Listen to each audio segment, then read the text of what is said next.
जीशु ख्रीष्टଙ୍କ अति पवित्र नाम रे समस्त को नमस्कार। आजिर बहुमूल्य समय पाए मु परमेश्वर को धन्यवाद दिए।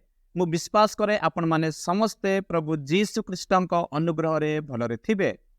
गीत संहिता 1:1-2 पदरे एपरि लिखाई जेउ जन दुष्ट मानक मंत्रणा चले नहीं अबा पापी मानक मार्ग रे ठिया हुए नहीं कि अबा निंदक मानक सभारे बसे नहीं मात्र सदाप्रभुंकर व्यवस्था रे जहार आमद थाए वो जे दिवारात्र ताहाकर व्यवस्था ध्यान करे से धन्य। एही गीत अनुसार जेउ जन दुष्ट मानक मंत्रणा रे चले नहीं से धन्य। जेउ जन पापी मानक मार्ग रे ठिया हुए नहीं से धन्य। जेउ जन निंदक मानक सभारे बसे नहीं से धन्य। जेउ जन सदाप्रभुंक व्यवस्था रे आमद करे से धन्य।